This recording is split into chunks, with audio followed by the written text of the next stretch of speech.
You're tuning into the X Factor of Safety. I'm your host, Pedro Maciel. Here at the X Factor of Safety, we like to discuss industry topics, both safety and not safety. We dive into daily lives of safety pros and various industry leaders, digging deep and finding out what their X Factor is.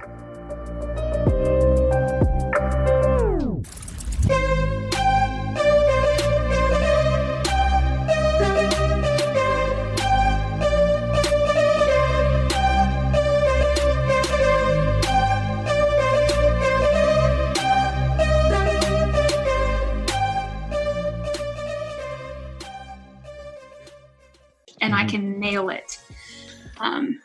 Give me French, and even the day of the concert, I'm like, please let me be able to spit this diction out. Yeah. So yeah, it's I understand. So they actually make y'all take it all the way up into grade 6.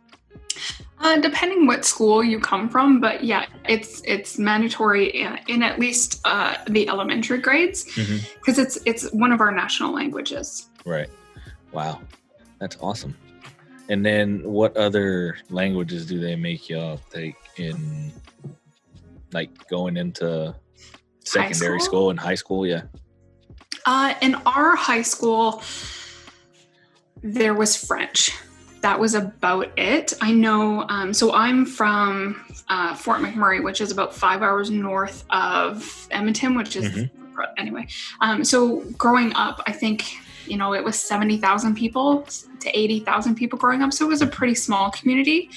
I guess small in comparison to other places. But, and then in university, it was anything you kind of wanted. A friend of mine took sign language. Another friend took Cantonese. I took German because I had watched Run, Lola, Run. Mm-hmm. And I loved that movie. And I got into this German film kick. And I thought, I want to watch these movies without the subtitles. And I need a second language in order to get my degree. And I was like, okay, German it is. Signed up and away we went. And that kind of segued to me moving to Germany as an au pair. Yeah, because I wanted to see whether or not I liked kids as much as I thought I liked kids. Mm-hmm. I loved the family that I was working with, but I came back and I was like, I am not being a teacher. This is not for me. Gotcha. So I'm glad that I kind of took that year to figure out whether or not I wanted to go back and get my after degree in education, because it definitely would have been an expensive decision had I gone back to school and then gone into teaching into the classroom and figured out I just don't have the patience to work with children. and a lot of times, working with children, it takes a special breed. So kudos to all the teachers out there that have the patience. And, you have some pretty bad kids. I have 4 daughters, so I know that they can be troublesome at times. So being able to maintain your cool and not choke them out when they're being bad. Yeah. It's not for everybody. No. And I have quite a few friends who are teachers, some at the university level and then some at the kindergarten, preschool level. And every day that I talk to them, I just reaffirm that was the best career decision that I could have made for myself, to say this is not for me, because that is hard. That is probably one of the hardest jobs because it's mentally and physically exhausting. I don't have kids, so I can't relate to that aspect, but oh, donkey, there's no way that I would have been able to do that. But then segue into being a health and safety professional, and I still teach, right? It's still teaching in whether or not it's an informal session or a classroom session. There's that adult education aspect, which is probably why I'm satisfied in the role, because I do always want to have that educational aspect to whatever I'm doing. Right, to be able to teach and get your, the message and make somebody and help somebody become better at and again, the end goal is to make sure they go home safe to their families. And, what better way than to coach and mentor and, help them, build them up, give them the tools that they need in order to be successful. That's exactly it, because I'm not going to do their job. I might not even know how to do part of their job. My mindset has always been, my role is to help you be successful. So whenever I'm going out to a new job site or I'm meeting new people, one of the questions that I say is that, what can I do to help you be successful? And whether or not that's, talking about different procedures or the legislation, understanding what goes on behind the job task, or advocating for them at the management level, or at going to different suppliers.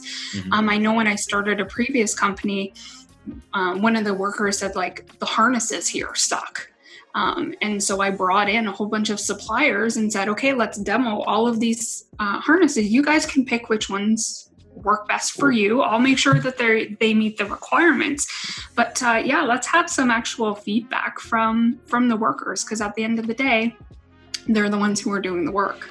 Oh yeah, the end user is definitely the ones that are going to give you the most realistic and truthful feedback. I've had that happen in a manufacturing setting I was in, to where I did bring in glove providers and safety glass providers and all these suppliers, harness suppliers. And, the guys were like, okay, well, we like these, and these fog up, and these harnesses fit really well. And, and then you just go down the list, and it doesn't meet the requirements for what they're doing.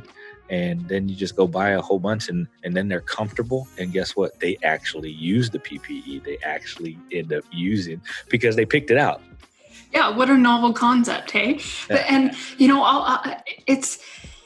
I always think about, like, would I wear that? Or when I have this on, what are my issues? And then, okay, well, if I'm having these issues, I'm definitely not going to be the only one who has these same requirements. So it's all about just communication. And that's, to me, one of the most important things, is being able to create an environment where people are comfortable in saying, this ain't working, or this is not the way that it's written, or the rules aren't being advocated across the board. Whatever it is people need to be safe in communicating what their thoughts and feelings are, because otherwise, when you're not there, they're not going to be advocating for the rules or whatever it is. But yeah, communication is so important, and I think that's kind of my business name is Transmit Safety, which right now I get some people going like, oh, are you talking about like transmission of a disease, or like transmission of like, no, that's not it. I was spending my last part of my career in the telecom industry. So Transmit was, talking about safety. Let's communicate and focus on why we do the things that we do, and talk about why we do the things that we do, and have that open communication in regards to why are we going home at the end of the day. Right. Yeah, no. And I like the name. And before we get into, your company and what you do, let me introduce you. And I've already started recording, but we were just getting into a great conversation. So, yeah, welcome back, everybody. Yeah, right? Easing you into it. Exactly. So welcome back, everybody. We were getting into this great conversation. I have none other, the one, the only Miss Aimee Arsenault. She is here, one of our Canadian friends. We actually met on a meet and greet hosted by the Safety Justice League, and it was good conversation. So I'm going to stop talking. I'm going to let Aimee introduce herself. Well, hello, everybody. And, the Safety Justice League sent out this meeting request, and I thought, why not? I'm going to jump in. And I remember when I was logging in, I heard somebody go, she's Canadian, she's legit. Because the way that we network is a little bit interesting these days, whether or not it's on LinkedIn or Twitter. But okay, step back. Hello, I'm Aimee, and I own my own consulting firm based out of Edmonton, Alberta, Canada, and focusing really on helping small businesses with health and safety strategies that scale to their business. So that's kind of what I do. A little bit about myself. I am Canadian. I guess that's important maybe to your audience. So some of the things that we talk about, I might be referencing or using an acronym that isn't around. But to me, industry is beyond geographical borders these days. These large organizations, you can get onto a project down in Dallas, Texas, and then the next day, you're up in Nunavut in the northern Canadian area. So I don't know if that's the introduction that you wanted, but that's the introduction that you got. That is perfectly fine. That is awesome. That is awesome. And like she said, she's Canadian, so she's legit. She's legit, people. So, no, and getting into, go ahead. I'm sorry. No, I was just going to say it was kind of funny because with these Zoom meetings, you're meeting new people that maybe you haven't networked with before or wouldn't have maybe clicked, I'm going to click connect on that person. And I think everybody is coming from a place of now we are more connected and it's important to maybe expand who you normally would connect with in an in-person event. So I would suggest everybody grab their phones, get on social media. It blows my mind that professionals, health and safety professionals, aren't using social media to leverage the message, whether or not it's with the employees that they're working with or to brand themselves professionally. So at Transmit Safety, connect, follow, look me up. That's my self promo right there. Look at that. And you'll get that at the end of the show as well, because I usually ask everybody, how do you get a hold of you? So, okay. Yeah, perfect. It's okay. It's perfect. It's good. It's good. Nothing is planned here at the X Factor of Safety. We know this. You guys know this. It's wherever the conversation takes us. So you were talking about how, Transmit Safety and the name behind it, obviously telecommunications and, transmitting that signal, that good energy to make sure everybody stays safe. So what else brought about that name? To me, I'm going to go step back and talk about my first year of university. I was paying for myself and I thought I'm going to take what I want. And my first semester, I took a little sampling of everything and landed in Anthropology 101. I loved it. I immediately connected to it. And by the end of my first class, I went, I'm going to major in anthropology. So when I was starting to take a little bit further of the classes, what I really connected with was cultural anthropology. Why we do the things that we do, what are the values and the belief systems behind that? But most importantly, how do we communicate and share in that shared belief system? So as we developed as I developed my own professional motto and message, it was always streamlining about communication, effective communication, open communication, whether or not it was in a safety meeting, in one-to-one personal, or sending the right written communication. It was always about messaging. And so years ago, when I decided to create my own Twitter profile to highlight kind of my professional networking, whether or not it was at conferences or whatever it was, I thought Transmit Safety is about communicating the importance of safety or what that safety value means to me. And so, that's kind of where the name came from. It was a little bit of an organic process. We were doing a safety slogan campaign within the company, and I was running the campaign, and I came up with, transmitting safety on all frequencies, and it didn't get selected. And I thought, I'm going to take that for myself. That was brilliant. Yeah. So transmitting safety on all frequencies was initially my company's kind of tagline, and it just evolved from there to just shorting down to Transmit Safety. Because if we don't talk about what is going on, who's involved, the hazards, the controls, the whole process from start to finish, then everybody's in a silo. And nobody wants to be stuck in a silo when we talk about cultivating healthy and safe workplaces. Right. Yeah, no, and great story on how that came about. And like you said, it was organic. You did it through, a slogan campaign that you were trying to do at the previous job, and it came about. Hey, and it's good because, I resonate with it because, again, like you said, transmitting that good, positive vibe and message to whoever you come across, whether it be professional, whether it be, outside of work, you're still giving and transmitting good, positive vibes. unless they piss you off in some way, and then you're just, bad vibes go their way. It's good, positive vibes with an extra smile on the face, right? It's like, I want to still impact you in a positive way. But,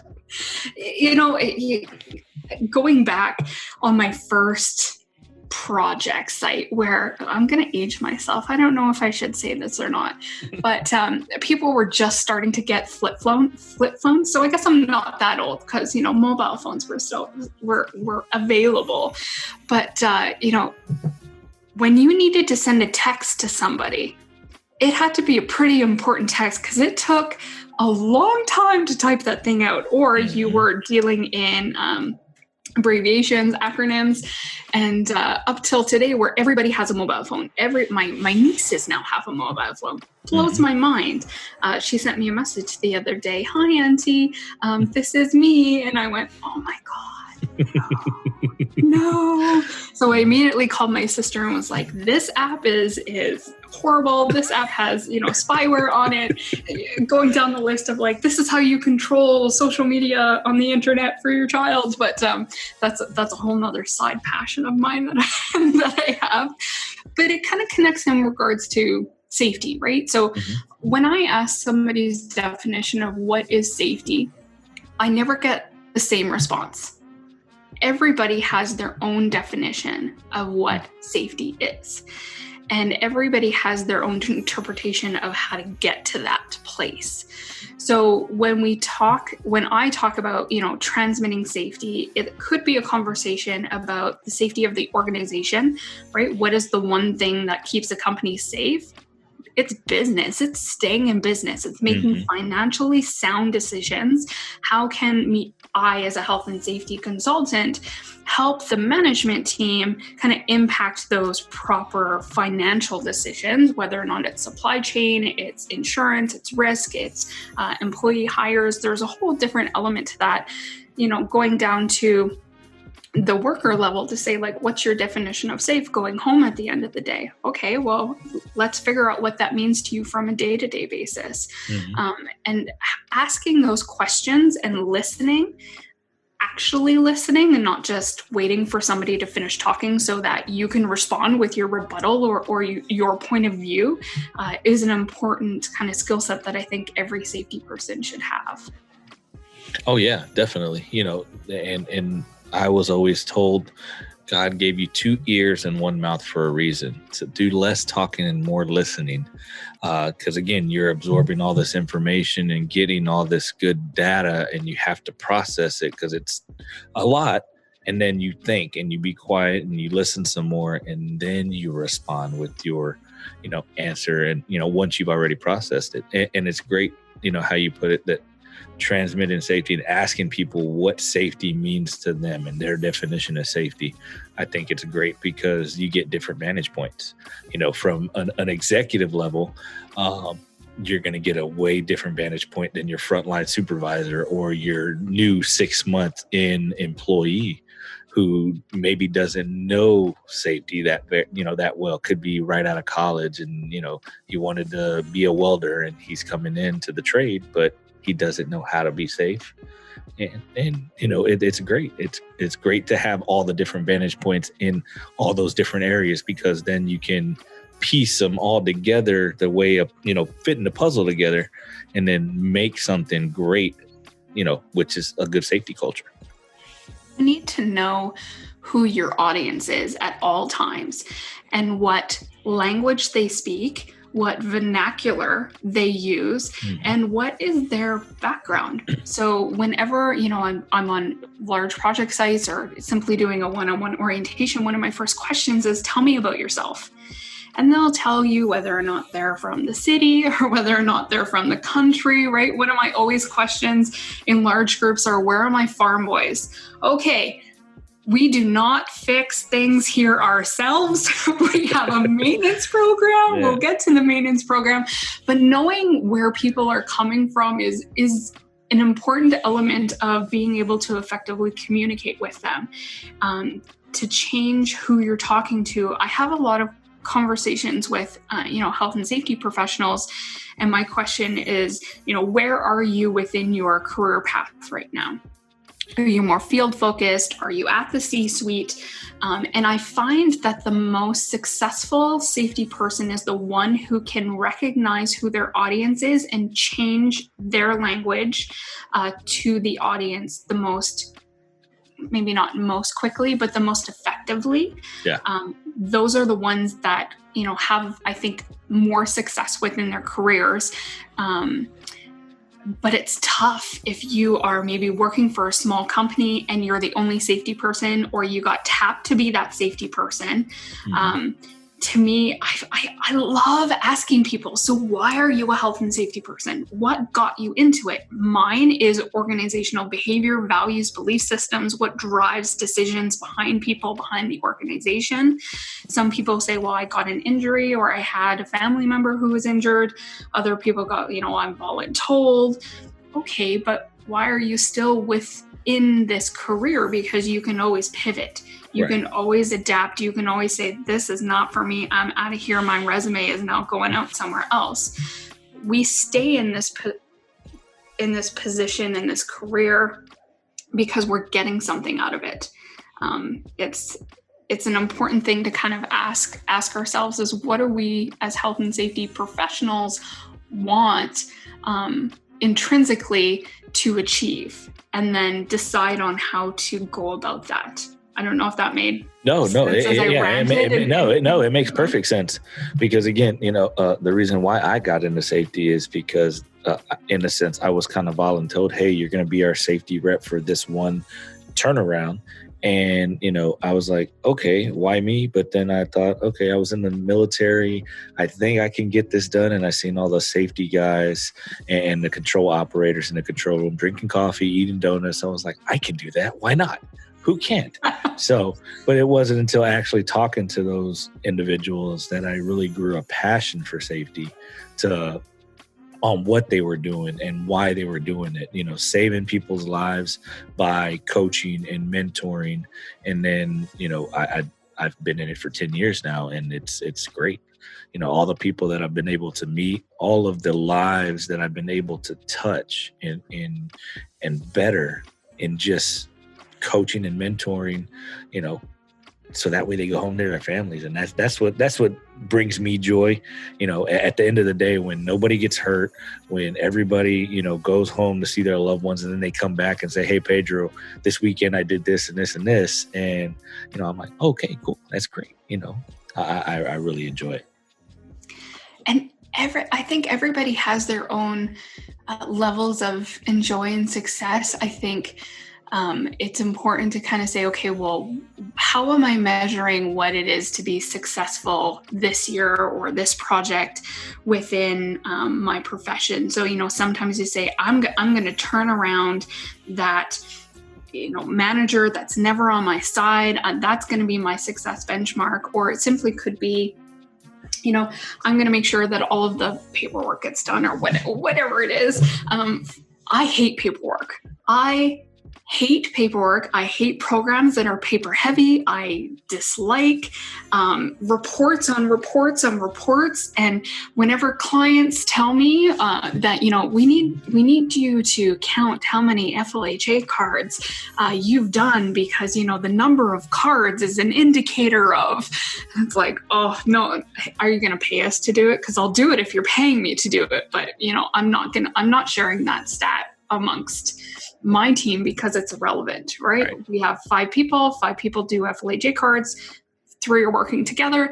Like, why are we tracking the things that we are tracking, and why don't we push back? That's always something that drives me insane, is that when we're working, or when I've been, on jobs for generally smaller to medium-sized clients, they'll go, well, we have to do that because the client says we have to do that. It's like, well, did you ask them why?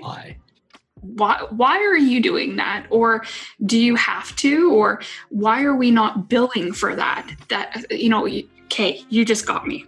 Because you asked, what is the topic? What are the things that we want to talk about today? And I guess my biggest thing is, why are we not charging or including the cost of doing safety into the cost of the projects, and understanding what it truly means to do this work, including, the permit process, waiting for the time, buying all the equipment, training the guys, doing the competency assessment, who's doing the competency assessment, what's their rate, and kind of all including it in, and then going to the client and saying, this is the true cost to doing the business, rather than here's our, our one rate that nobody will accept, because they're going to say, well, cut 20% off of that anyway. And, to me, I think that we need to be able to talk about money and the financial side of the business more effectively, to be able to communicate it not only to the workers so that they understand, maybe not to the degree, but especially the management team, and to help them understand why they need to budget that this rope is going to be replaceable. If you're going to be using it on X frequency, the life expectancy rate is going to be down. You need to be able to budget for replacing this rope. So by the time it's tagged out, you're not going, oh, we need to buy a new rope. It's expected, and you've budgeted, and it's costed already. Exactly. No, and the fact, because I was also, in my 10 years that I've been in safety, I was actually blessed to be part of the C-suite and understanding the corporate side, being the corporate safety director and understanding the financials and the stats. And, it has to, in order for a safety program to work at some facilities, you have to sell it in dollars. And you have to make it understand, your CEO, the owner of the company, understand why this investment and what's going to be the return. So that way they can make the sound decision and say, yes, Q1, I'm going to spend all this money on safety at the beginning of the year. So that way in Q4, we can see what our ROI is, or Q3, we start planning for the next year. But yes, definitely agree that you have to be able to give that big lump sum of what it's going to cost your project or your facility to do safety, and do safety the right way, and then be able to, paint that picture that they're going to understand, that your corporate level, your exec level are going to understand and say, okay, I'll go ahead and sign the check for that.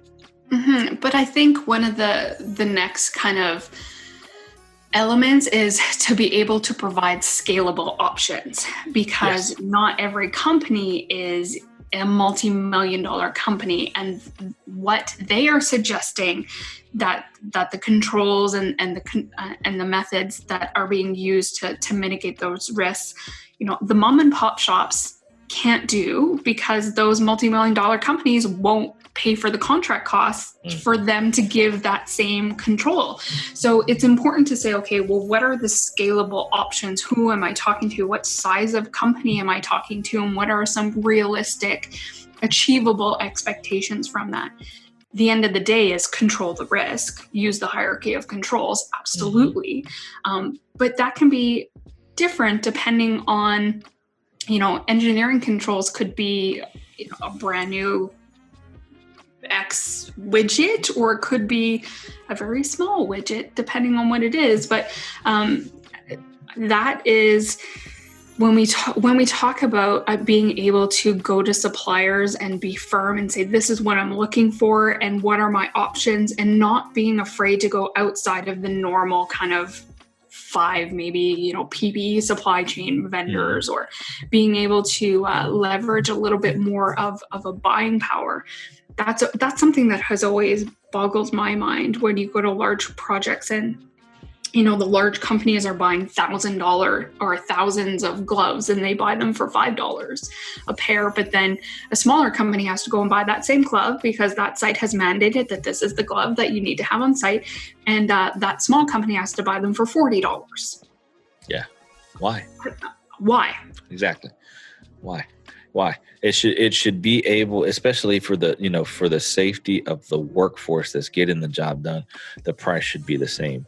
But I think because, some suppliers and there are some snakes out there, and I'm going to say this because I've dealt with some, that they, just because you are a bigger outfit, they're going to give you the best price so that way you get the repeat business.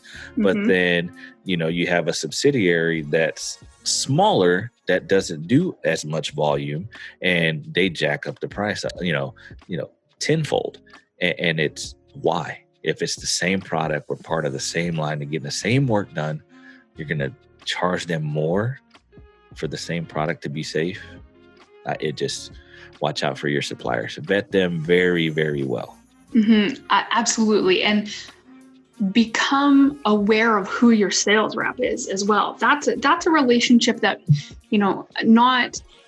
I wouldn't say not every safety person has, but I think that you need to know who you can call within your supply chain and ask those questions. What's my cost on that?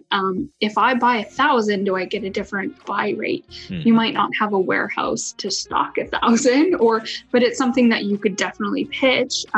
I've worked on projects where I've walked around to other small companies and said, hey, we all have to use these gloves. I'll buy 20, you buy 20, you buy 20, and let's get that buyer rate. But at what point can we push back on those suppliers to say a glove is a glove is a glove? What's the costing of it? But maybe that's a whole nother different episode. Yeah. I feel like I'm all over the map. And no, it's great. And again, for my first podcast, I'm just going to say, I hope that the conversation is going well. I don't know. It's going great. It's going great. It's when you go silent and you don't talk back is when we have a problem. Had to. Joking. Yeah. Yep. Exactly. Had to. There, yeah. No, it's great. It's organic. It's wherever the chat takes us.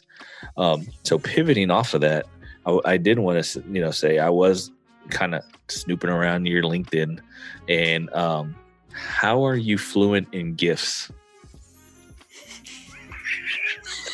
So if you're on my Twitter profile, I love to communicate in GIFs. I love to expand on a concept in a GIF, reply in a GIF. I think that the medium is underutilized as a whole, as a language. I really think that GIFs are, and emoticons they're their own language. And when you talk to other people who get the GIF or get the meme, right? So whether or not you're on Imager or Reddit or whatever it is, depending on who you're talking to, you'll immediately get like, okay, no, I'm not going to tell you my handle on those accounts. That's like a sacred thing. Yep. No. But at the end, I think it just allows you to share your true feelings a little bit more when you say yes or type YES, or you can expand with a gift of YES. It just helps share kind of what you're feeling behind the scenes a little bit more. No, and that's awesome. And I have now recently with some of the, my recent posts, I have started to use GIFs. One, because I know they're attention getters, and when you're trying to, give a message like the one I had at the beginning of the week, Monday, I think is with the Mickey Mouse, walking across a steel beam. That I think it got like 1,500 views, and it's all because of the Mickey Mouse GIF. He's just walking, just whistling, walking, and not thinking about his safety, but he knows what he's doing in a sense. And it was, and then the one for today was, the hump day, the little kid, and he's like, yes, it's Wednesday. Finally getting out of the first half of the week. Now it's time for the weekend. And if companies have, whether or not they have their internal SharePoint or whether or not they have their own communication platform, that is a tool that we should be utilizing to help communicate with our employees, right? So if you're in the lunchroom and they're all talking about, Doctor Who, and it's time for, your new WMIS or some sort of training, and you don't send out you will be upgraded meme from Doctor Who, you're missing an opportunity, right? So what do your employees want? What are they interested in, and how can you pinpoint and give them an image or a graphic or a GIF or a meme or whatever it is that helps them relate to that messaging a little bit more? I love sending out or like putting in pop culture references into emails to see who will get it, because what will happen is they'll come and talk to you and share a little bit more about it. I remember, I love a good Rickroll. I sent out a Rickroll about, getting instructions and not necessarily hearing what you think it is. And for more information, click on this link. And then I sent the email out and I heard, ha, ha, ha, around the room. But then I also saw people get up, walk to other people and be like, hey, did you click on that link that Aimee sent out? It was really interesting. You should click that too. And then, oh man, I hate that guy. I eventually sent out the proper video about the TED Talk about expecting the unexpected, et cetera, et cetera. But I think, whether or not it's radio or cell phone, internal website, emails, there's different ways that we can effectively communicate and share a message that is a little bit more fun and engaging than paragraphs. Yes. I completely agree. And that I think I try to space it out so that way it's not one long paragraph like when I'm doing my posts and even on the social media. So I try to use little emojis and pictures and stuff, and then have a picture there, the attention grabber. So that way, one, you can grab you grab the attention, and then you start to kind of read, because if you don't have them within the first 10-15 seconds, they're gonna just keep scrolling up. Oh, so, social media is something like 3 seconds if you don't grab somebody in 3 seconds. Yep. So, to me, it's that the subject line of the email. Is that grabbing them? Yes or no? Am I going to click down that further? Maybe, depending on what time I have. And that's something that I've also talked about. So I have, one of my speaking series is communication without engagement. Ain't nobody got time for that. And it's how to build communication plans and strategies for whatever messaging that you want to achieve to help achieve your strategic goals. Because if you have strategic goals within your organization and then specifically within your department, and you're not communicating towards that goal, then why are you sending out that email? Why are you sending out or putting up that new poster on the bulletin board? It all should be aligned with that. And one of the kind of points is who's your messaging, but most importantly, what is the medium that you're communicating with? So let's go with email. So I'm going to send this email out to my managers. I'm going to send it at 10 a.m. Well, 10 a.m. is when they're all sitting in a meeting. They're not looking at it. So by the time that they eventually get back to their computer, it's how many down the line. So are they even going to look at it? So, if your superintendents are in their office from 6:30 to 7 a.m., I'm sending an email from 6:30 to make sure that they're sitting there, because they're not going to look at the rest of it until maybe the end of shift or whenever. Right. So, who are they? When can you grab them? I kind of had this unofficial touch a tech, which is, HR was like, maybe don't call it that, but it was like touch a tech or touch the workers. When's the best time to touch them from a communication point, right? Is the morning meeting the best time? Is it one-on-one? So when is the best time to reach out and say, hey, let's pause and have a conversation? After the first cup of coffee. It is a well-known fact that I am not a morning person, and I strategically will plan all of my meetings to be after 10 a.m. in the morning. If I have to be on the project site at 6 o'clock, 4:30 in the morning, don't even come near me until I've had my first cup of coffee. And I can be bribed with coffee. I'm not going to lie. I'm a little bit more welcoming to people in my office at 6 a.m. if they come in with a cup of coffee in their hand for me. I'm like, here you go, Aimee. Here's your cup of coffee. I have this issue I need to talk to you about. Yeah, exactly. Exactly. No, and I figured, being part of the C-suite, the best, and being on the front lines, because I came from a worker standpoint, before I actually got into safety, I was actually a worker going into confined space and, doing inert work inside the big silos that we were talking about that people don't like to be in. I had to actually be in those silos and clean them out. But learning that, how you're going to engage that front line, being on the front line, it has to be in the morning time, right after their first cup of coffee. So usually about 7:30 after I have my huddle with my safety team. And then after I have that first discussion with, the frontline managers, then I'm able to go out and talk to all the guys. And, that's usually what I do when I go to a new project or I'm, at a new facility. That's what I'm doing, first and foremost, is I'm learning everybody's name. Oh, first. so important. So important. So important. And it's also important to them to know that you're actually there for them. And that I don't know if this is that you give a about them. Oh, you can cuss on this show. I promise. Oh, okay, it's okay. That you give a shit about them. I have met some horrible safety people. I have met some fantastic safety people. But the most common thing that I get is, are you authentic? Yep. Do you actually give a shit about what you're saying, what you're doing? Because they know it. They know it immediately. They have you benchmarked within the first 5 minutes of you introducing yourself of whether or not you give a shit about them.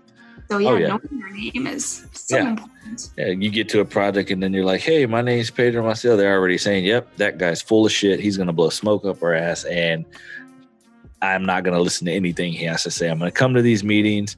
We're not going to have any accidents. I'm going to eat the food at the cookout, and that's it.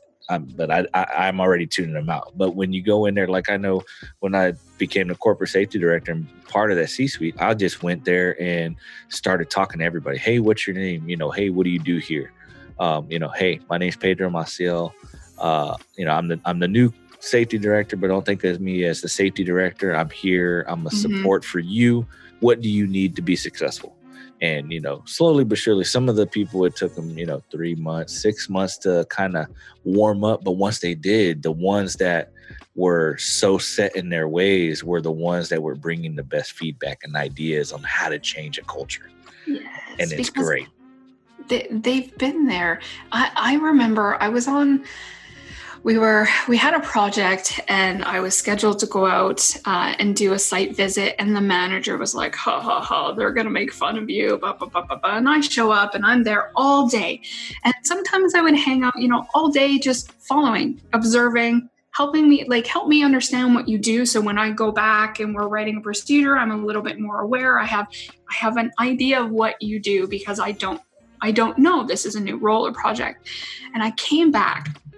And the manager was like, how long were you there before they started to rib you? And I was like, I didn't get a ribbing all day long.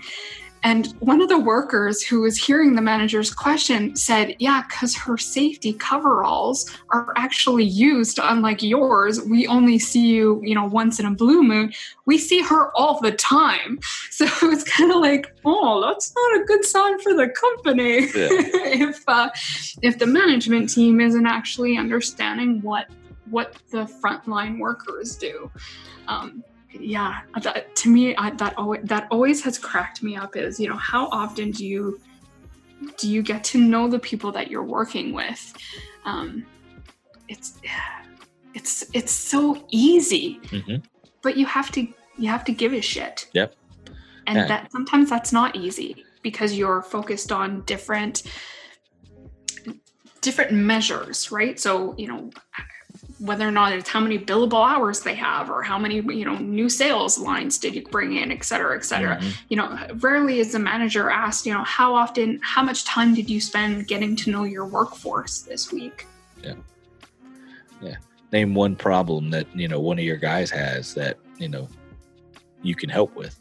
Yeah. Yeah. And they, again, if you don't give a shit about your culture and your people that are, in a sense, making you money, guess what? You are failing as a leader, as a manager, and you should get out of the profession, because all you're doing is hurting the people that are actually trying to make a difference. I had a great discussion with, Camille Oakes, and her business for safety pros and how to look at the business. We definitely touched on that.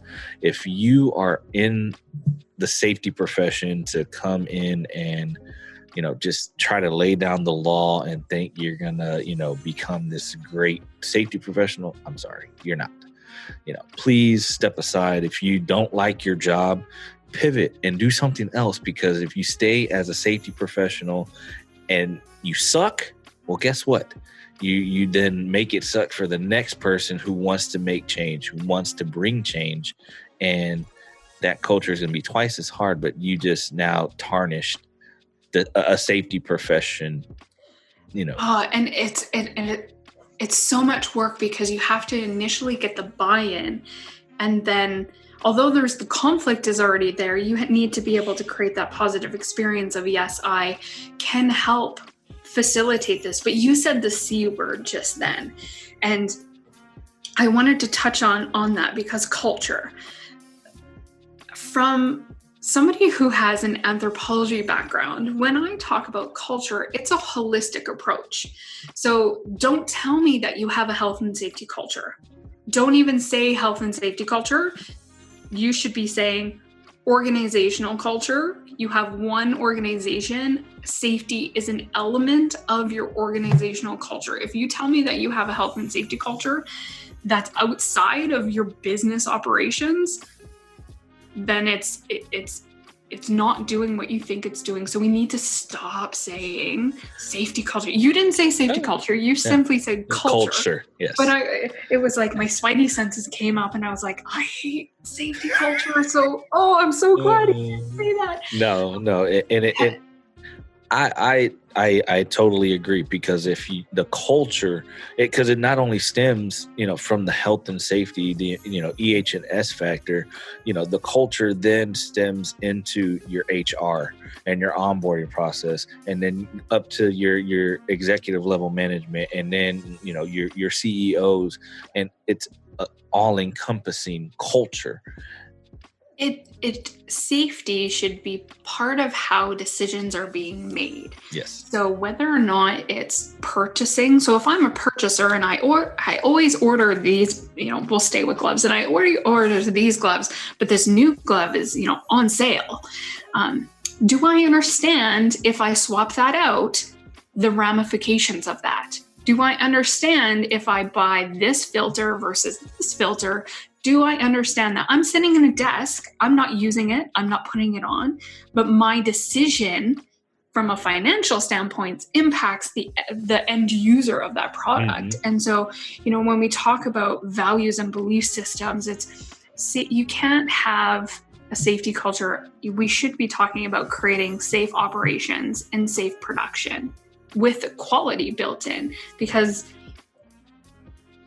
from my background, I haven't worked in a place or been exposed to a place that has a high safety and quality mindset that isn't productive, that doesn't get employee discretionary effort. Mm-hmm. It's when it's, end of day is 5:00 and it's 5:01 and the office is empty. That's a sign that you are not getting employee discretionary effort. Right. That's my kind of certain things that I gauge and I watch. I like to say I have a degree in people watching, right? I wrote a paper on the different cultural beliefs between Starbucks and Tim Hortons, which was a coffee place up here. And I sat in the stores and I watched who came in, how often they played around, they stayed, whether or not it was a exchange interaction. And I do that at the workplaces too. So I'll just sit down and observe people. What are they talking about? What are they doing? What is the most frequent things that they're bringing up? Mm-hmm. Because that'll tell you what's important to them. And if they're not bringing up safety, if they're not bringing up quality within those discussions, then is it just a value that's a word on a piece of paper? or written on the wall. On the wall, Don't right. tell me that safety is a value within your organization if you're asking people to work for 12 hours a day and then drive for 6 hours to get home at the end of the day. That's crazy. That's right? crazy. Like, yeah. That right there, and being one of the guys that was a worker, and working those 16-hour days, and then now you have to drive 4 hours back home. You're up damn near a whole day, and then you gotta you get to start it a little bit later, but then you got to do it all over again the next day. And it just again, safety, when I was a worker, safety was not top of myself. I was aware of what I was doing, but I didn't give a shit about what anybody else was doing until I ended up getting hurt and having to go to do a UA and going through all those lines and seeing what the safety guy does. And then after that, I got into safety, and I've been doing it for 10 years. And it's very gratifying to see people, like you said, we're watching people, we're observing the behaviors, the interactions, and then to hear safety come out of their mouth and, hey, why don't you do it this way, buddy? Or, hey, you're new here, I'm going to show you how to do it the safe way. And that right there is like, yes, pat on the back. You're just awesome. Yes. And a little cheer. It's like, okay, I don't want to, ruin their moment, but yay for me, yay for it. Yeah. When I first started in safety, it was because I didn't want to sit at the reception desk and wait for somebody to go on mat leave. So when I came back from being, I was an au pair in Germany. When I came back from being an au pair in Germany and decided, okay, I wasn't going to get my after degree in education, I was going to cover for a mat leave and in AP because I was, covering a little bit. I used to do payroll, AP, work in the warehouse, cover summer holidays. That's what I did when I was putting myself through university. And I was like, I don't want to sit at reception desk and wait for somebody to go on mat leave. So I walked into the regional safety manager's office and I said, you need a safety administrator. That's me. I start tomorrow, right? And they went, yeah, that sounds great. Yeah, we can use some help. And to me, what got me is I love process. I love process mapping. I love procedures. I love the documentation kind of flow concept. I hate doing inspections. I hate filling it out, which is why I pivoted into more of a consulting, strategic business. But at the end of the day, I determined what I wanted and the type of safety person I needed to be in order to be successful for myself. And you were talking about it as well. You decided, okay, this is how I want to be as a safety person based on your experience, your background, your mindset, which is so important to talk to other safety people to say like, okay, how do you do it this way? What's your approach when you get to this situation?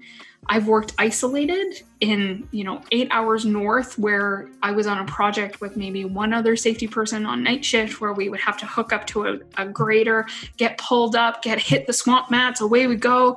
And there was no mission out to, at the director level where there's 20 plus safety people. The most important thing was to know who to call and who to talk to. And when I think about, okay, well, who do I want to be in an organization or now supporting my clients is I want to be somebody that they can call and ask questions, and whether or not I'm the resource or I know who to point them towards, that's always kind of been my personal focus about that. So when workers start to ask amongst themselves, or talk amongst themselves about this is how safety does, to me, that's always a win because I've given them enough tools and resources that they're confident in themselves and they're calling me on the radio to ask a question. It's, they're confident and then they come and share that with me. Hey, today I did an intervention, or today we talked about this and it was like, what would Aimee say? Or what would Aimee do about that? And it's like, okay, well, maybe not that type of approach, but at the end of the day, whatever works. Whatever works. Yes. For you to get you to think about, okay, how do we do this in a safe manner? Yeah. And new and aspiring safety professionals, anybody coming into this field that are listening to this podcast, again, do not hesitate to reach out and ask. And if you don't know the answer, don't lie to your people. You know, actually tell them, hey, I don't know, but I'm going to go investigate and get you the answer that you're looking for. Whether I have to make a phone call, whether I got to do some research, whatever it may be. But if you tell them a lie and they figure it out before you do, and then you come back and try to feed them some bullshit, guess what? You just lost credibility.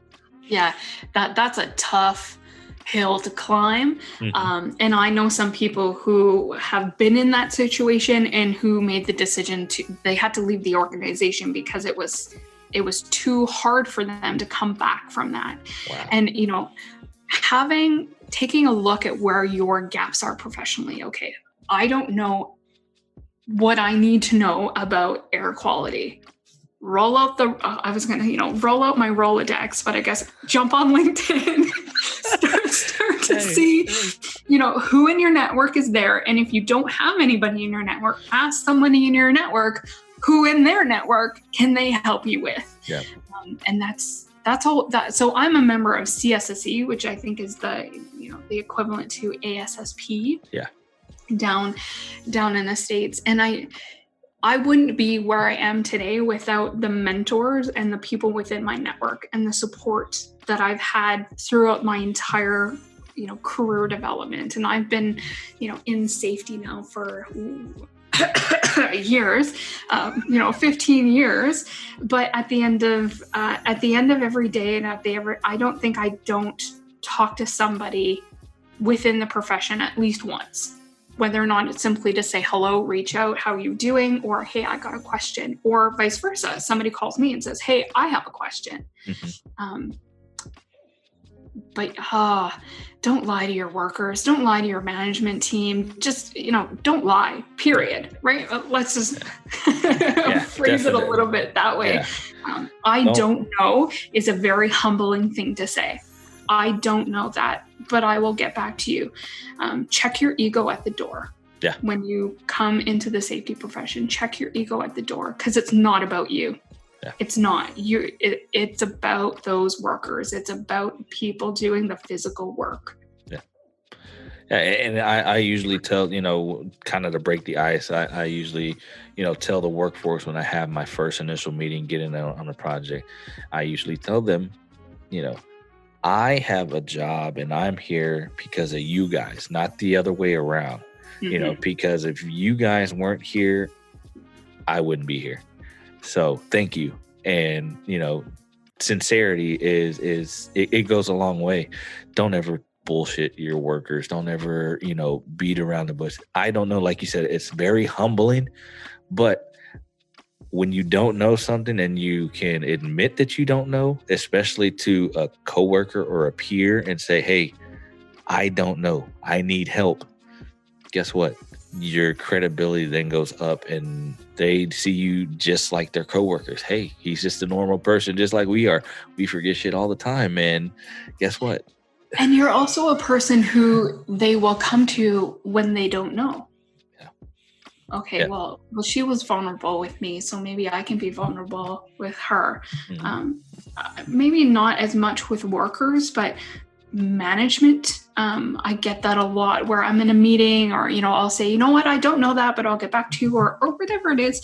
And then afterwards, you know, they come into the office and they close the door and they say like, oh yeah, I had this question, but I didn't want to ask in the meeting because I don't want to be perceived that I don't know this. Or, okay, well, I have no qualms about that. I'll ask that question or I'll figure that out. We can do this together. It's predominantly within my career, I've worked with men. Right? So sometimes I'm on a project site, there's 100 of us. I'm the only female with work boots on, or, we walk into project meetings at the C-suite and it's men. And it's a different type of conversation and a different way to handle yourself, I guess, in regards to the terminology that you use. But where am I trying to go with this? Men are, I feel like when I'm in a room with men, they postulate a little bit differently than females do. And again, it's knowing who your audiences are. And so when I talk to workers or talk to managers, talk to whoever they are, knowing where their vulnerability boundary is part of that, knowing who and how to talk to them, and how much to open up to that person as well in order to crack maybe their shell. I don't know if that makes sense. I don't know if I want to backtrack that and be like, oh no, we should edit that part out. But at the end of the day, I always think back to my first job, my first like real job, where I was 17 and I was out in the mechanic shop working for my stepdad. And they had a whole bunch of sea cans that they had to do inventory on. So that was my first summer job. It was like I was going to do all of these parts inventories for the mechanics. And I was treated with the utmost like dignity and respect that I knew it was achievable regardless of where I went to. But because I had that support initially at the beginning of like my working career, I was able to say like, I know what it's like to do this. Yes, I've never done your job, but I understand the parts that you work with, and I know the PSI coming out of that hydraulic hose, and I know like what's the volume that needs to fill that up because I've filled out the reports. I used to do the fuel and loop samples when it comes to that, or at least enter them into the computer. But it's how to be vulnerable to who and at what phase, and what do you share about that person, and how much you want to open up as well. Because in order to get a level of vulnerability, you have to open up, and sometimes it's not. I'm not comfortable sharing, depending on who's in the room. I don't know if that. It makes perfect sense. Conversation. Yeah, no, it makes perfect sense, and you know me. Being who I am, I'm a big extrovert, so I am kind of like an open book. I like to share, I like to talk, I like to interact. And I had to hype myself up in order to get on this call, and we're not even in the same room. And you're doing great. It's awesome. and you know, and look, we've already been on the call for an hour, and look at all the great conversation we've had. You're natural. You're natural. Yeah, no, but it's, you know, I like to interact, and, you know, my wife tells me all the time, you know, you're too friendly. I'm like, no, I'm not too friendly. That's just me. That's just who I am. You know, I can see somebody and, you know, automatically tell that if they're good, if they're bad, but you're not really going to understand that until you start interacting and talking to them. Why are they like that? What kind of vibes they're giving off? Maybe they might be going through something. Maybe they might, you know, have lost somebody. And that's the biggest thing. And that's, you know, coming back full circle to, you know, the workforce. If you don't interact, if you don't talk and kind of, you know, engage them on a personal level, they're never going to come to you when they have a problem. They're never going to come to you and say, hey, I don't know how to, you know, do this safely. I need your help. That's just, you know, part of the interaction. It's human relationship 101. If they don't know who you are, and if you don't know who they are, then what do you have to bind you together? Right? That's what society is. That's what a group of people are. We're all looking for a shared commonality. So if we don't talk about what we have to share or what we have in common, then, you know, what do we have in common? Our hate of filling out these timesheets or whatever it is, right? Like, when we, I kind of don't know where to go from there. I had a thought and it just completely out of there, gone. It was not meant to be on air. There we go. Yes. So what advice would you give a younger Aimee? A younger you. What advice would you give a younger you? Oh, great question. I think the first advice that I would give would be start to invest more sooner. You don't need to go to Starbucks every day. That would be, one of the first things. The second thing I would say for my professional development would be take more classes. Spend a little bit more time reading career development books to broaden kind of your perspective and push your comfort zone. I'm very comfortable in organizational development, in health and safety management systems. I'm not comfortable in some of those other sections of what our profession is supposed to be, familiar with. And it's just recently, probably in the past 5 years of my career, that I've started to say, okay, well, where am I uncomfortable? And how do I get comfortable in at least knowing that general information? So that's the advice that I would give Aimee starting off. Aimee had some great mentors that said, get on a network, join organizations that will, broaden and get you active. So I would say from that perspective, I was fairly solid.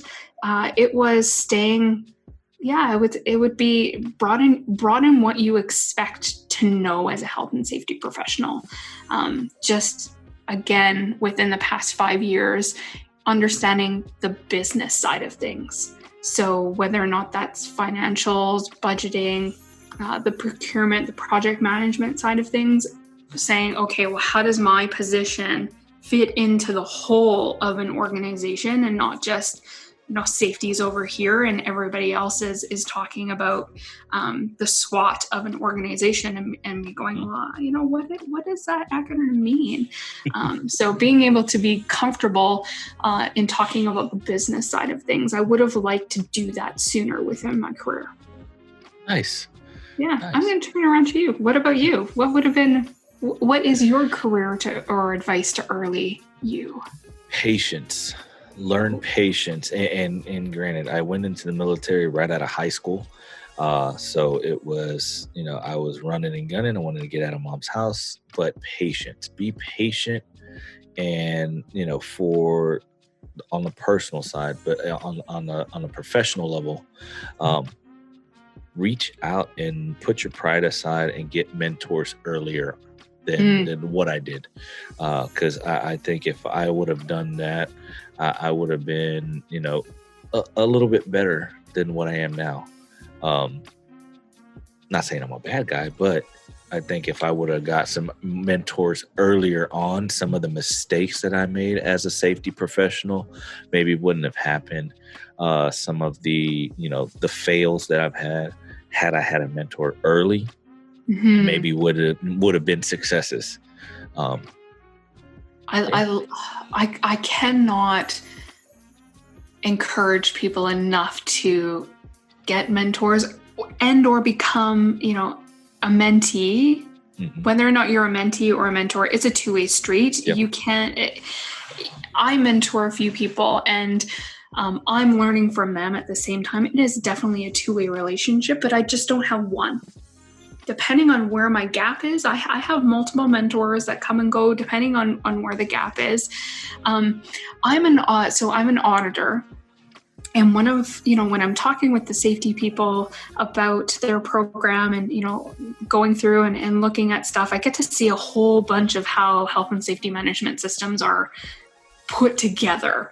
And one of my questions is always kind of is around like, okay, well, what's your background? What's your education? Where did you get your safety information and education? But also who's like, who do you call if you have help?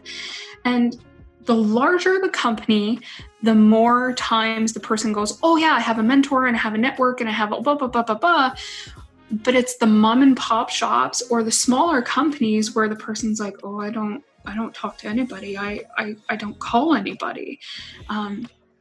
Call somebody. I don't know how many people are in that situation that listen to your podcast, but that's always, my advice would be like, okay, well, part of you have to create a corrective action plan as an auditor, I can't help you because that's part of the code of ethics. I can't, advise you on how to fix your program. I can just show you where the gaps are. But, you should become a member of ASSP or CSSE or whatever organization makes the most sense to you, and ask the questions what are other people doing?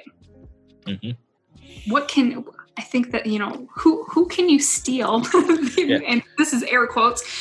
Who can you call and say like, hey, what does your hazard assessment form look like? I'd love to take a look. What does your vehicle inspection process look like? I'd love to take a look. Yeah. We love to sit down around a coffee and talk about what we're doing, because it's like, oh, I'm not doing that. I bet, tell me more about that process. I'd like to, take a little bit of that and chew it and kind of maybe spin it around a little bit and then figure out how that fits into my organization. There's no safety in a box. You shouldn't be buying a program off of a manual, but yeah, you definitely should be saying like, what's working for you? What's not working for you? I have this idea, and somebody says, oh, I tried that. Here's my good things and here are my bad things out of that situation. Yeah. I've never met a safety person who hasn't had a failed initiative. Oh yeah. Oh yeah, definitely. Yeah. And the best thing about being in safety, and it's one of the greatest professions, is that when you do fail, you get bumped along the way, but when you do fail and you fail forward, you pick yourself back up, you learn from that. And then, when you go down further in your career, you can say, hey, I remember that time I failed and, let's not do that again. And then you can, like you said, mentor somebody, coach somebody on how not to fail like you did. And and plagiarism is the best form of flattery. One of my mentors had, told me that early on. He said, plagiarism is the best form of flattery. If you can take something, you don't have to reinvent the wheel. It's already been done many times over. All you have to do is streamline it to what you need it, fit it to your needs, and run with it. If it works, great. If it doesn't, pivot and adapt, and then, overcome and try it all over again. Wash it, repeat. Yeah, but caveat, respect copyright and trademark agreements, et cetera. Yes, of course. How many of us can just go on Google and Google investigation form and see 30,000? Yeah, exactly. And so it's like, what works for the company that I'm in, the dynamic that's there, and how can I massage that in order to make it work, or the concept, at least take the concept and integrate it. And that's where the scalability comes into place. So you might be on a project site and there's like a 5,000 man shift that's on there, and they're doing this great form. Take a copy of the form. Tell the safety person that you're going to take a copy of their form, and then get back to them and say, this is what I did, or this is how I've evolved it, and have a dialogue about what worked for you and what didn't work for you. Yeah.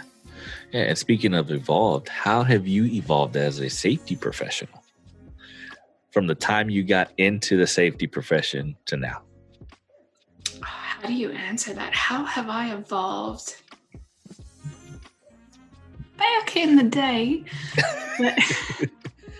I think I've evolved to be more fluid. And to be able to pivot and adapt. I love a process. I love to think about my thinking about things. And I've planned, 1, 2, 3, 5 years down the road. I'm very much a planner. But as we talked about earlier in messaging, that's not how we sometimes work as health and safety professionals. We need to be able to be flexible, adaptable, and to be able to pivot on a timeline that is not ours sometimes. And so I think I've evolved more to be flexible and allowing things that are outside of my control to happen, and know, okay, I can't control that, but I can control the things in my inner circle. And I'm trying to remember the book. that I read that off of, and the name is just not coming to me. But it was essentially, the concept was, you have your area of influence, and everything outside of your area of influence you don't have control over. So don't waste time worrying or trying to figure out or fix what you don't have control over, because eventually your area of influence will grow to maybe affect that or impact that. So starting out, Aimee wanted to take over the world, wanted to fix the world, change the whole program, fix everything. Realistic Aimee now is, let's take one thing, work on it, grow it, start it to evolve, and see how that, within the confines of who we're working with, the stakeholders, where they want to go, rather than this is the way that we're going to do it. Here's the process. Here's the plan. Here's my Venn diagram and my flow chart of how we're going to achieve this. Taking feedback more readily, I think it would be my biggest evolution. Nice.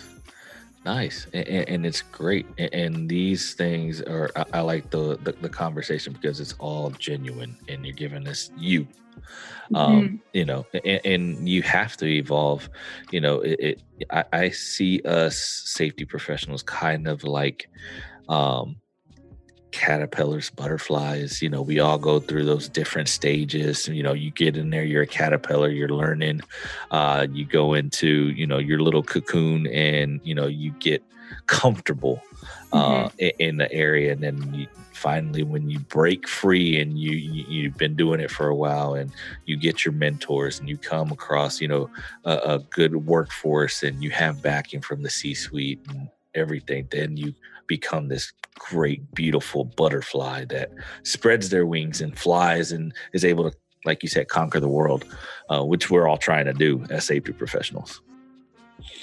Well, we all want to be able to say, I've made an impact in the world. Yeah. And this is one of the ways that I'm trying to make the impact. My other ways are making, being a conscious consumer, holding companies accountable to the values that they have, and also purchasing from companies that have the same values. I was starting out in a class for safety, and we were going around the table, and people were introducing themselves and how they were impacted by, it was a workers' compensation board claim management class. Mm-hmm.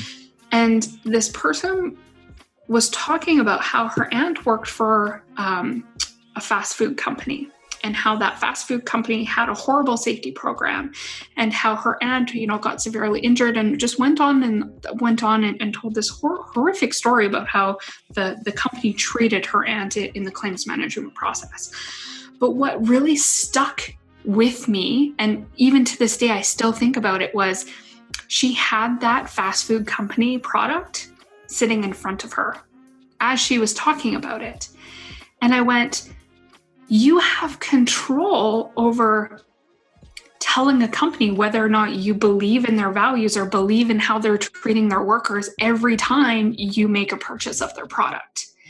So that is something that I think we're missing in a larger conversation. There's a lot of conversation right now about sustainability, about ethical business practices.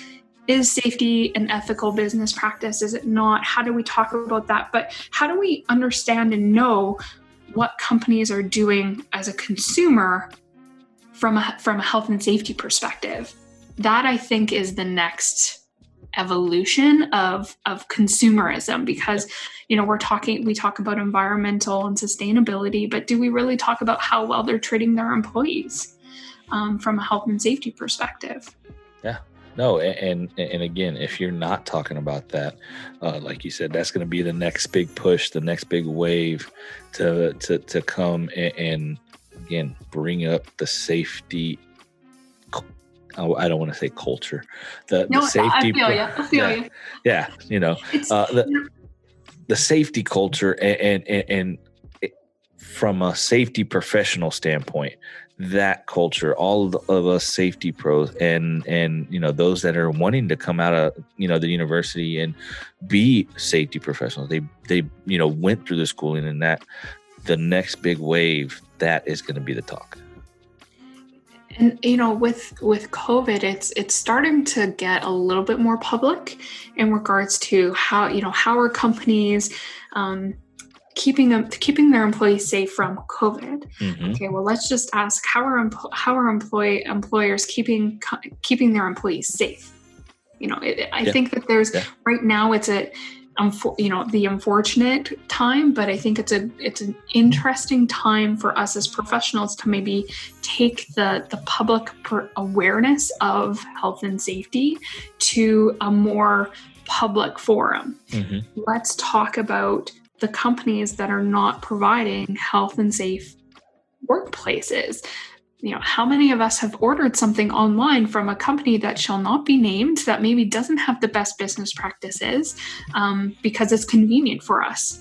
Or, taking a look at the labels on our clothing, knowing that it comes from, factories from overseas that are paying cents to their employees.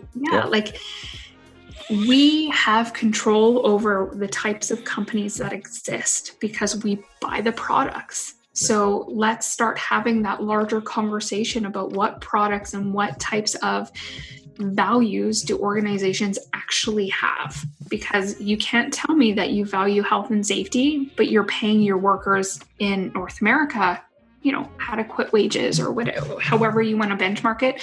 But then I go down your supply chain, and it's, something in overseas that's a horrible working condition. So if you wouldn't pay your neighbor that, if you wouldn't ask your neighbor to do that job, why are you asking your world neighbor to do that job? Yeah, no, I totally agree. And the way to kind of put that in perspective is how many lives were lost making the product that you're fixing to order. How many people had to get hurt for you to get that product that you're fixing to, click buy, or, you go grab it in the store, I think of it that way as well. It's cheap, and I agree with you. Items aren't cheap. No. Cheap items aren't cheap. There is a human cost behind your cheap item. Yes. I totally agree. We need to start having those conversations, and a lot of us might work for companies that can help in that conversation. But for me as an end consumer, mm-hmm. I'm starting to be on my personal journey of like, where did this come from? What's the supply chain? I'll email a company and be like, hey, you say that it's, made in Canada, but where is it actually manufactured? Like made in somewhere just means like maybe designed these days. Yeah. So being more informed about where your stuff is coming from is important, and who's delivering it. Mm-hmm. Yes, I totally agree. It's definitely, needs to be brought to light, and like you said, in a bigger public forum. And, what better way than to do it on a podcast where it could reach people all around the world? Baby steps. Got to take baby steps in order to get the big picture out there. Get the momentum, because if you don't talk about it, if you're not transmitting on that frequency, right? Transmit safety. Yep. Mm-hmm. Then who's listening? Who is actually getting your message? If nobody's talking about, and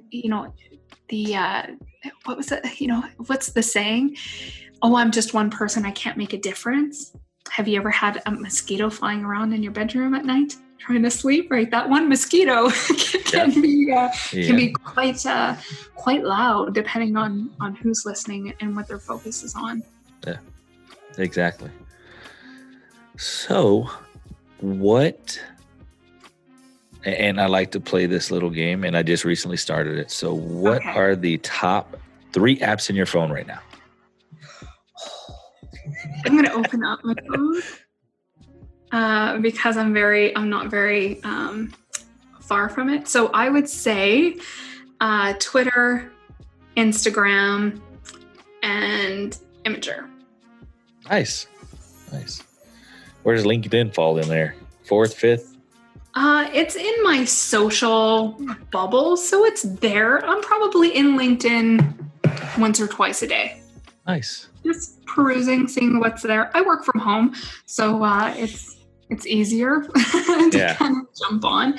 But that's where a lot of conversations are. That's where dialogue is starting to happen a little bit more. So I feel like it's like people are sharing good content on LinkedIn professionally that I grab and read. Mm-hmm. That's how I found Safety Justice League, is through Twitter, and then jumped on to LinkedIn. So it just kind of rolls. But yeah. Awesome. What 3 apps would you delete right now? Off of my phone, I recently, I'm going to pull up my phone because I don't have a lot of apps on my phone. I recently downloaded TikTok to see what TikTok was all about. But then I was reading their terms and conditions and immediately deleted TikTok. So I have Duolingo on my phone. I don't really use it. I could get rid of that. Everything else is like business. I use that for business, that for business.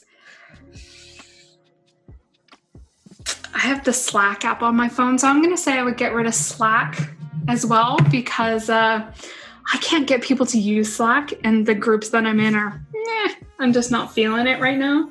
But everything else has a purpose. I kind of keep my phone fairly app-free, so I'm only going to give you 2.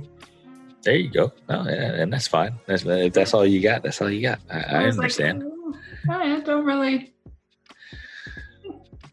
So what's at the top of your playlist? What top 3 songs or genres are at the top of your playlist? See, I'm a choir nerd. So my playlist is a little bit of everything, but I just opened up Spotify to my liked list. My first kind of list, or the most recent thing that I added, was Resolution by Dermot Kennedy. Fantastic. I love him. He is out of Ireland and just has this really acoustic, authentic vibe. He's fantastic. He's on my hit and repeat. And then Hayley Williams. I don't know if you know Paramore. Mm-hmm. Hayley Williams released a new album, and so I've been playing that quite a bit. And then March by the formerly known as Dixie Chicks, but now the Chicks. Yeah. March and Gaslighter are the next kind of songs on my list that I've kind of have on repeat. I think that I love songs that connect with me emotionally, but then also I like to listen to whatever. Nice. That's how I started. Actually, Kay, I'm going to tell a personal story. I am an introvert. I am very shy. I do public speaking for work. I want to vomit almost every time I have to do it. I find it very uncomfortable. I find like even small chat is unnerving sometimes to me. I get very nervous about those things. So when I first started as a health and safety professional, I was like, I need to do safety meetings. I need to be able to talk to people, but I am not comfortable doing it. So I went to karaoke nights by myself. Especially when I was traveling for work and I didn't know anybody, and it would be like, I'm in this town and nobody knows me, I would go to karaoke nights and I would have a couple like go-to songs, and my hand would just be shaking holding the mic. But that's how I got over my nerves of public speaking, was karaoke. Wow. So if you're not afraid, if you have public speaking issues, karaoke, highly recommend it. Get over your fears, because nobody knows you anyway. Wow. Awesome. No, and it's weird that you say you're an introvert, because I would have never thought that. Honestly. I was legit hyping myself up to come on this call. Like, wow. You can do it. And I probably, I love being home. I love, my friends know that, invite me to stuff and I'll come, but it's all about personality. And that's, I find, like, as a professional, a lot of people are shocked when I say that, because at work I'm outgoing to the point of, I want to create relationships and create rapport. But I'm a different person, or I don't hide or elevate. I'm a different person when I'm outside of work. Gotcha. I have my work persona who gives a shit about everything, what's going on. But when I'm at home, I'm very much introverted. So yeah, it's that balance of different personalities, I guess. Yeah, no, definitely. I have 5. No, yeah, it's okay. I was fixing to say all safety professionals are schizophrenic. It's okay.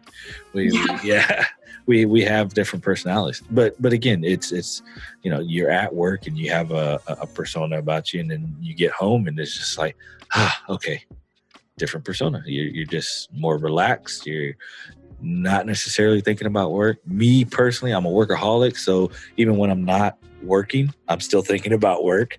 My wife tells me, hey, stop thinking about work, be here. And I had to set personal boundaries for me, because I will think, like, I will think about the thinking, and I'll wake up and I won't be able to sleep, and I run a problem through my head until I'm okay with the solution or the variance. And I had to be able to say, I need some downtime. So, simply putting the do not disturb timer on my phone. So I'm not checking emails. I don't see the beeps anymore. Putting my work phone over there. And so I have a work phone and a personal phone because it helped me split that delineation. But yeah, I understand a lot of us care a lot. And part of that is it's hard to step away when you care. But I talked to somebody once that said that is why you're paid a salary. That's why you're paid salary to think about it 24/7, or maybe not 24/7, but you're paid a salary because it's part of who that role is.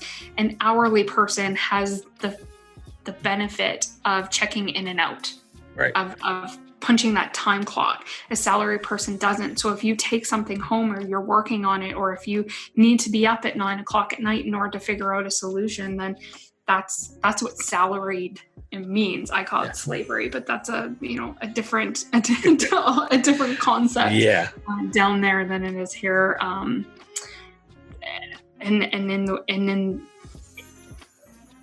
I don't know where to pivot that. Maybe, I don't know. No, you're right. And being, because I've had the best of both worlds. I've had, to where I'm a safety professional on an hourly basis. And, from 6 to 6, I was a safety guy. And then every day after 6, I didn't give a shit about.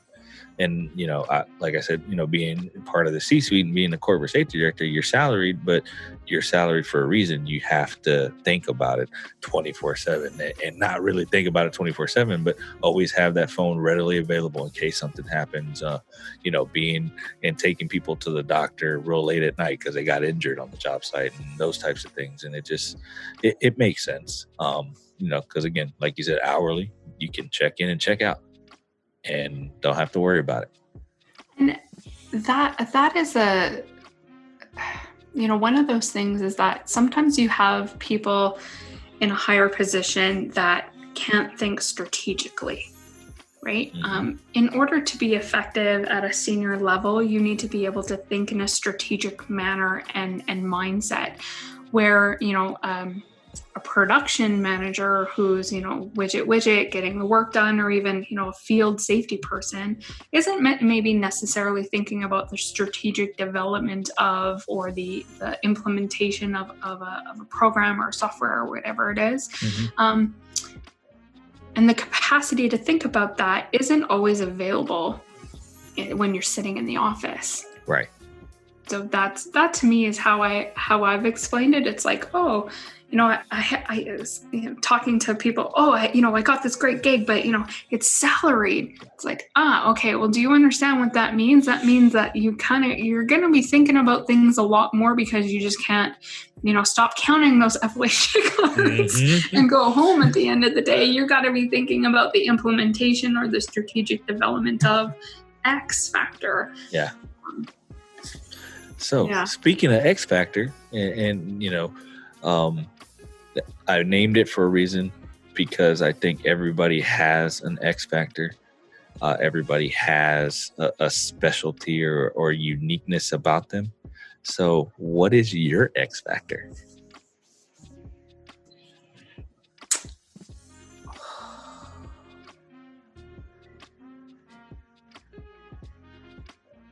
I honestly don't know how to answer that right away.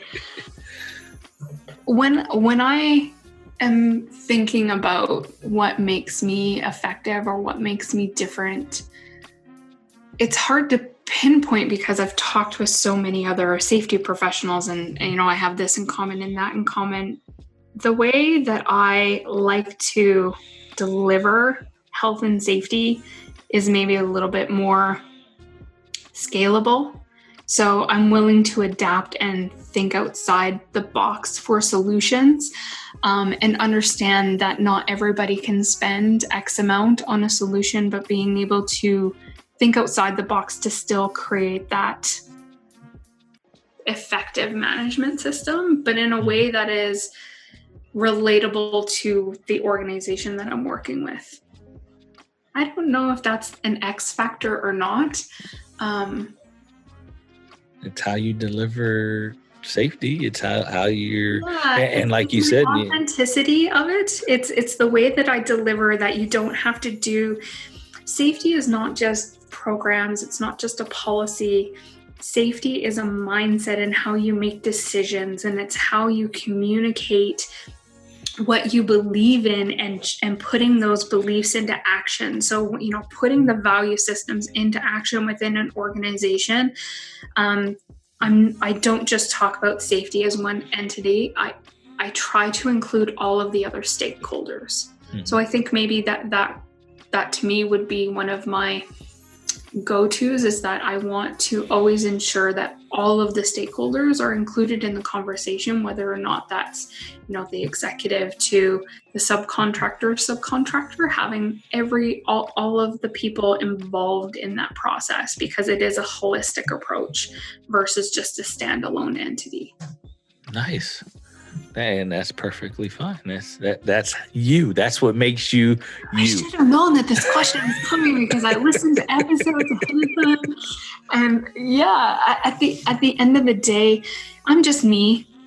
I'm just standing in front of a worker, asking that worker to work safely. No, and that's awesome. That is great. So, what you think about your first podcast? I think I was more nervous than I thought I was going to be. But you were very personable, and I think you helped me out. I don't know if you edit stuff or not. I guess in my mind I was like, I don't know if he edits that or not edits that. I usually don't. If there's a piece that you want edited, we can edit it out. Like this conversation right here, we can edit this out if we don't want this conversation about editing in there. With that being said, let everybody know where they can reach you at, where to find you, what social media handles you want them to have. So, good question. So where to find me? Twitter, LinkedIn, and I just am updating my website to say that I am also on Instagram because apparently I have an exuberant amount of time. But at Transmit Safety, or transmitsafety.com is the best ways to get a hold of me. LinkedIn, obviously, Transmit Safety, or search for my name. I'll probably be commenting on the podcast post that you'll be posting on. So if you're like, oh, I don't really know how to spell her name or where to find her, just look in the comments of this podcast, because I'll be posting down there as well. And so you can connect with me that way. Awesome. Aimee, thank you very much for being on the show. I greatly appreciate it. I know our listeners, and when this episode comes out, they're going to gain so much value out of this. And that's really what we try to do, is bring value one podcast at a time. It's all authentic. It's all real. It's genuine. So again, thank you for taking the time out. And again, those of you that are listening, I'm going to leave her handles inside the show notes. So go look those up, leave a review, go ahead and, give us those 5 stars on, all your platforms, Apple Podcasts, Google Podcasts, wherever you listen to us. So until next time, we will see you later.